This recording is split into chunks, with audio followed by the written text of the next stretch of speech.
ಎಲ್ರಿಗೂ ನಮಸ್ಕಾರ. ಹೊಸ ವಿಡಿಯೋಗೆ ಸ್ವಾಗತ. ನಾನು ಅಭಿನಂದನ್, ಉದ್ಯೋಗ ಯೂಟ್ಯೂಬ್ ಚಾನಲ್ ಇಂದ. ಇವತ್ತು ಈ ವಿಡಿಯೋ ಮಾಡ್ತಿರೋ ಉದ್ದೇಶ ಏನಪ್ಪಾ ಅಂದ್ರೆ, ಈಗಾಗಲೇ ಗೊತ್ತು ನಾವು ಮೈಸೂರು ಯೂನಿವರ್ಸಿಟಿ PG ಅಡ್ಮಿಷನ್ ಬಗ್ಗೆ ಮಾತಾಡಕ್ ಶುರು ಮಾಡಿದ್ದೀವಿ.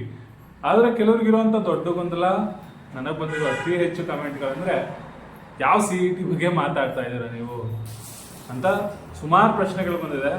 ಅದಕ್ಕೋಸ್ಕರ ಈ ವಿಡಿಯೋ ಮಾಡ್ತಾ ಇದ್ದೀನಿ.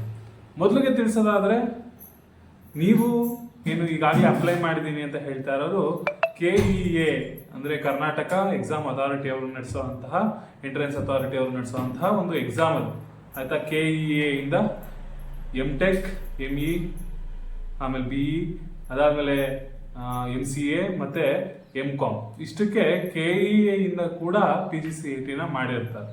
ಅದಕ್ಕೂ ನೀವು ಹೇಳ್ತಾ ಇರೋ CET-ಗೂ ಏನು ವ್ಯತ್ಯಾಸ ಅಂತ ಕೇಳಿದ್ರೆ, ಅದು ಆಲ್ ಓವರ್ ಇಂಡಿಯಾ ಎಲ್ಲ ಗೌರ್ಮೆಂಟ್ ಯೂನಿವರ್ಸಿಟಿಗಳಲ್ಲಿ, ಗೌರ್ಮೆಂಟ್ ಕಾಲೇಜ್ಗಳಲ್ಲಿ KEA ಇಂದ ನೀವು ಬರೀತಿರಲ್ಲ PG CET ನ, ಅದರ ರ್ಯಾಂಕಿಂಗ್ ನ ತಗೋತಾರೆ.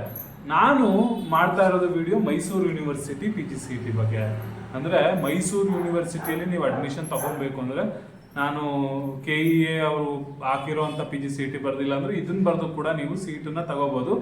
ಮೈಸೂರು ಯೂನಿವರ್ಸಿಟಿ PG CET ಕೇವಲ ಮೈಸೂರು ವಿಶ್ವವಿದ್ಯಾನಿಲಯದ ಅಡಿಯಲ್ಲಿ ಬರುವಂತ ಎಲ್ಲ ಕಾಲೇಜ್ಗೆ ಸೀಮಿತ ಆಗಿರುತ್ತೆ.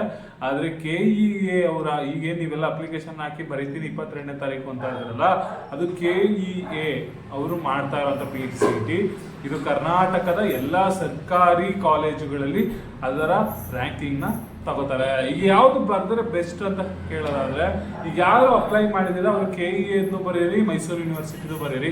ಯಾಕಂದ್ರೆ KEA ತುಂಬಾ ಕಾಂಪಿಟೇಷನ್ ಇರುತ್ತೆ. ಯಾಕಂದ್ರೆ ಅಲ್ಲಿ ಧಾರವಾಡ ಯೂನಿವರ್ಸಿಟಿಗೆ ಸೇರ್ಕೊಳ್ಳೋರು ಬಂದು ಬರೀತಾರೆ, ಅದು ಹಂಪಿ ಯೂನಿವರ್ಸಿಟಿಗೆ ಬಂದು ಸೇರ್ಕೊಳ್ಳೋರು ಬರೀತಾರೆ, Mandya university, Hassan university, Chamarajanagar university, ಯಾವ್ಯಾವ ಯೂನಿವರ್ಸಿಟಿ ಐತೋ ಎಲ್ಲಾರು ಸೇರ್ಕೊಳ್ಳೋರು ಕೂಡ KEA ಬರೆದಿರ್ತಾರೆ. ನೀವು ಎರಡನ್ನೂ ಬರೆದ್ರೆ ಉಪಯೋಗ ಆಗ್ಬೋದು, ಆಯ್ತಾ. ನಾನು KEA ಬರೆದಿದ್ದೀನಿ, ಮೈಸೂರು ಯೂನಿವರ್ಸಿಟಿ ಅವಶ್ಯಕತೆ ಇಲ್ಲ ಅಂತ ಬಿಡ್ಬಿಡಿ. ಯಾರು ಗೊತ್ತು ಮೈಸೂರು ಯೂನಿವರ್ಸಿಟಿಲೇ ಏನು ನಿಮ್ದು ಜಾಸ್ತಿ ರ್ಯಾಂಕಿಂಗ್ ಬರ್ಬೋದು. ಅದರಿಂದ ಎರಡನ್ನೂ ಬರೀರಿ. ಯಾರ್ಯಾರು ಅಪ್ಲೈ ಮಾಡಿಲ್ಲ ಜಾಸ್ತಿ ತಲೆ ಕೆಡಿಸ್ಕೊಳಕ್ ಹೋಗ್ಬೇಡಿ. ಇವಾಗ ಕಾಲ ಕೈ ಮೀರಿ ಹೋಗಿದೆ. ಅದ್ರ ಬದಲು ನಿಮ್ಗೆ ಒಂದೇ ಒಂದು ದಾರಿ, ಮೈಸೂರು ಯೂನಿವರ್ಸಿಟಿ ಅಥವಾ ನೀವು ಯಾವ ಯೂನಿವರ್ಸಿಟಿನ ಬಯಸ್ತೀರೋ ಆ ಯೂನಿವರ್ಸಿಟಿಯ ಏನು PG CET ನ ಬರೆದು ನೀವು ಎಂಟ್ರೆನ್ಸ್ ಎಕ್ಸಾಮ್ನ ಸೇರ್ಬೋದು. ಸಾರಿ, ಅಲ್ಲಿ ತುಂಬಾ ಸೌಂಡ್ ಆರನ್ ಮಾಡ್ತಾ ಇದ್ದಾರೆ ಪಕ್ಕದಲ್ಲಿ.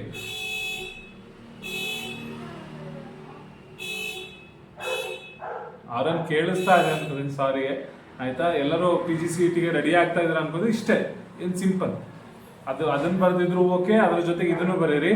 ಅದನ್ನ ಬರ್ದಿಲ್ಲ, KEA ಬರ್ದಿಲ್ಲ ಅಂದ್ರೆ ಸಿಂಪಲ್, ನೀವು ಆರಾಮಾಗಿ ಏನು ಮೈಸೂರು ಯೂನಿವರ್ಸಿಟಿ PG CET ನ ಬರೀರಿ, ಆಯ್ತಾ. ಇದು ಮೈಸೂರು ಯೂನಿವರ್ಸಿಟಿ ಮತ್ತೆ KEA ಅವ್ರ PG CET ಬಗ್ಗೆ ಮುಗೀತು. ಆಮೇಲೆ ಇನ್ನು ಕೆಲವರಿಗೆ ಗೊಂದಲ ಇರೋದಂದ್ರೆ, ನೀವು ಹಾಗೆ ಶುರು ಮಾಡ್ಕೊಬಿಟ್ಟಿದ್ದೀರಾ, ನನಗೆ ಕಾಲೇಜ್ ಸಿಗುತ್ತಾ ಅಂತ.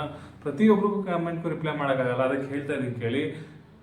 ಕಷ್ಟಪಟ್ಟು ಓದಿ, ಇಷ್ಟಪಟ್ಟು ಓದಿ PG CET ಗೆ ಜಾಸ್ತಿ ಮಾರ್ಕ್ಸ್ ತಗೊಂಡ್ರೆ, ನಿಮ್ಮ ಡಿಗ್ರಿ ಮಾರ್ಕ್ಸ್ ಕೂಡ ಜಾಸ್ತಿ ಇದ್ರೆ ಖಂಡಿತ ಸೀಟ್ ಸಿಗುತ್ತೆ, ಆಯ್ತಾ. ಅದಾದ್ಮೇಲೆ ಗಂಗೋತ್ರಿ ಒಂದೇ ಇಲ್ಲ, ಸುಮಾರು ಕಾಲೇಜ್ಗಳಿದೆ, ಹೆಸರಾಂತ ಕಾಲೇಜ್ಗಳಿದೆ. ಅದೆಲ್ಲದೂ ಸೇರ್ಕೊಂಡು ಓದ್ಬೋದು, ತೊಂದರೆ ಇಲ್ಲ. PG CET ಗೆ ಓದ್ಕೊಳ್ಳಿ. ಈ ತಿಂಗಳ ಎಂಡಲ್ಲಿ, ಮುಂದಿನ ತಿಂಗಳಲ್ಲಿ ಕಾಲ್ ಮಾಡ್ತಾರೆ, ಆಯ್ತಾ. ಇದೇ ರೀತಿಯ ಮೈಸೂರು ಯೂನಿವರ್ಸಿಟಿ ಬಗ್ಗೆ ಯಾವುದೇ ರೀತಿಯ ಮಾಹಿತಿ ಬೇಕಾದ್ರೂ ನಮ್ಮ ಉದ್ಯೋಗ ಯೂಟ್ಯೂಬ್ ಚಾನಲ್ ಸಬ್ಸ್ಕ್ರೈಬ್ ಮಾಡ್ಕೊಳ್ಳಿ. ಆಮೇಲೆ ಇನ್ನೊಂದು, ಪ್ರತಿ ಶನಿವಾರದಂತೆ ಮುಂದಿನ ಈ ಶನಿವಾರ ಕೂಡ ಲೈವ್ ಬರ್ತೀನಿ, ಅಲ್ಲೂ ಕೂಡ ಮಾತಾಡೋಣ, ಚರ್ಚೆ ಮಾಡೋಣ. ಸುಮಾರು ಜನ ಚೆನ್ನಾಗಿ ರೆಸ್ಪಾನ್ಸ್ ಮಾಡ್ತಾ ಇದ್ದಾರೆ, ಅವ್ರೆಲ್ಲರಿಗೂ ಥ್ಯಾಂಕ್ ಯು. ಇನ್ನೂ ಜಾಸ್ತಿ ಶೇರ್ ಮಾಡೋಣ, ಎಲ್ಲರಿಗೂ ವಿಡಿಯೋ ತಲುಪಲಿ. ಯಾರ್ಯಾರು ಯೂನಿವರ್ಸಿಟಿಲಿ Mysuru university under PG admission ಆಗಬೇಕು ಅನ್ಕೊಂಡಿರ್ತಾರೋ ಎಲ್ಲರಿಗೂ ಸೀಟ್ ಸಿಗಲಿ ಅಂತ ಆಶಿಸ್ತೀನಿ. ದಯವಿಟ್ಟು ಎಲ್ಲರೂ ನಮ್ಮ ಉದ್ಯೋಗ ಯೂಟ್ಯೂಬ್ ಚಾನಲ್ಗೆ ಸಬ್ಸ್ಕ್ರೈಬ್ ಮಾಡ್ಕೊಳ್ಳಿ. ಏನೇ ಡೌಟ್ ಇದ್ರೂ ಕೂಡ ನಮ್ಮ ಇನ್ಸ್ಟಾಗ್ರಾಮ್ ಇದೆ, ಟೆಲಿಗ್ರಾಮ್ ಇದೆ, ಅಲ್ಲಿ ಕೂಡ ನೀವು ಪ್ರಶ್ನೆ ಕೇಳ್ಬೋದು. ಎಲ್ರಿಗೂ ಥ್ಯಾಂಕ್ ಯು.